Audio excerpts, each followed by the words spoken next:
back to our series Remember That Time When.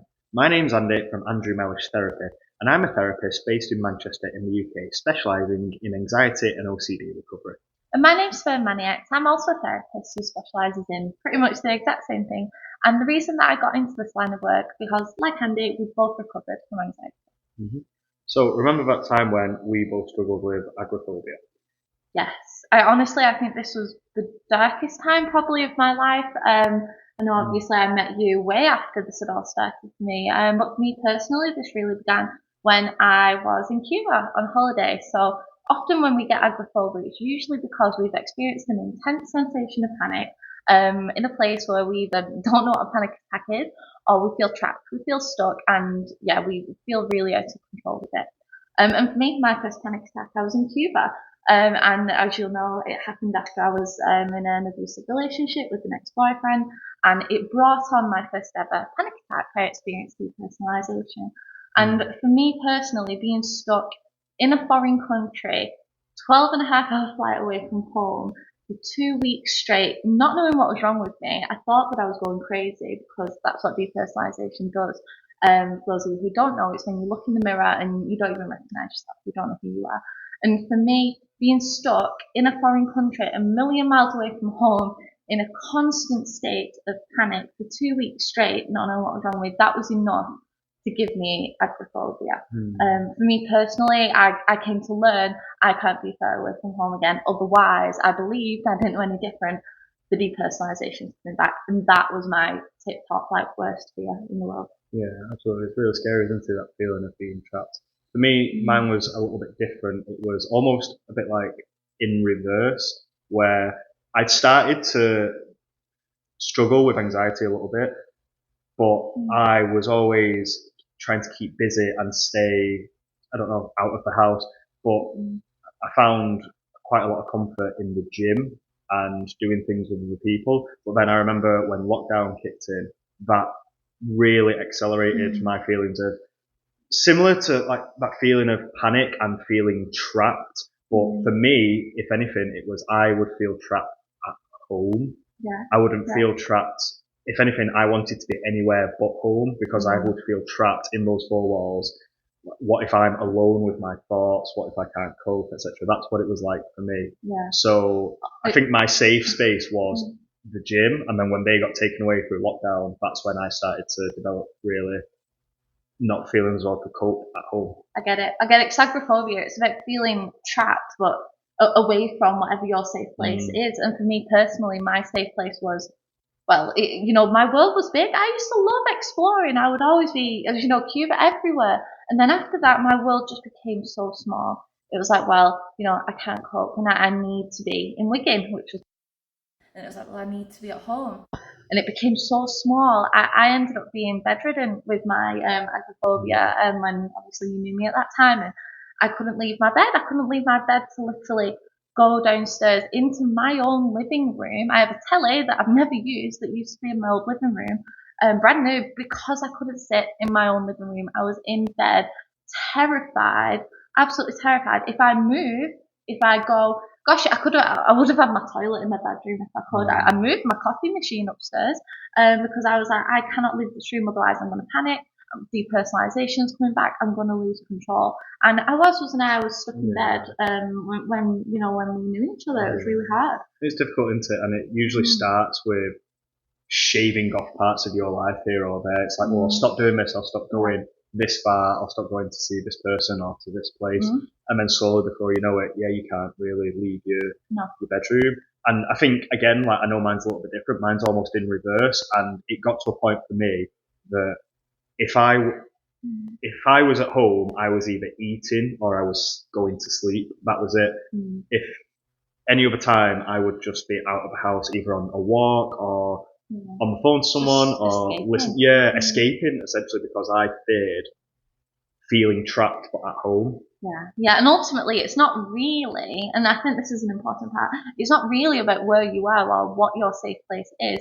It's about fear, I believe, of being trapped in yourself with panic, isn't it? And how might I feel in a certain situation? What if I lose control or can't cope? I know people that can have, they struggle with agoraphobia, but they do leave the house. But I know people that they go from their house to work. They can still go to work just fine, but it's just those two places. They could never Public go. transport. Yeah, public transport they struggle with. Or if it is public transport, it has to be the exact same, I don't know, number bus or the same route. Everything, certainty. Wanting that certainty, absolutely. And I know what helped me to overcome it, the McDonald's story, right? The misdelivered McDonald's. About that? Yeah, I mean, I can only say it from my side, but I knew that you were having trouble, and I didn't really understand how bad it was at the time. And I found out that you hadn't eaten all day, I think, and then I was on my way to yours, and I thought, oh well, I'll just order you at McDonald's. And I love McDonald's. And then what was it? The guy, because your old flat was really difficult to find as well, weren't it? Yeah, and the McDonald's, it got misdelivered to my neighbour's house about 4 doors down. And I was in bed and I wanted my chicken nuggets and my curry sauce. I did desperately wanted that. And I was stuck in bed and I got a notification saying that it had been delivered to, I don't know, house 54 or something. And I was house 50. And I was like, I'm going to have to go and get this McDonald's.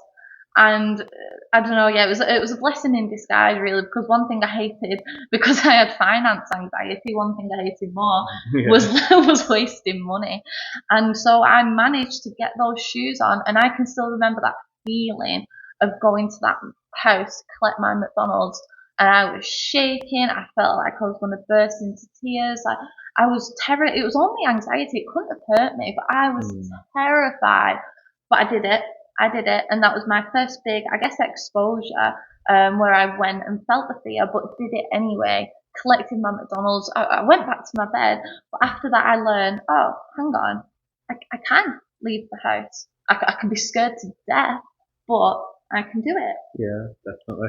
And I think talking about exposures, I think for me, mine was a bit more hardcore because the world went into lockdown. So if anything, I didn't have a choice, but my safe space got taken away. It was out of my control, like a lot of things are. But at the time, like I wanted that certainty of, I know we've talked before about, the sleep obsessions and stuff. Knowing that there was a 24-hour gym down 5 minutes down the road from my house, I could just go, and then that was just gone. And I remember thinking, oh my God, what am I going to do now that has gone?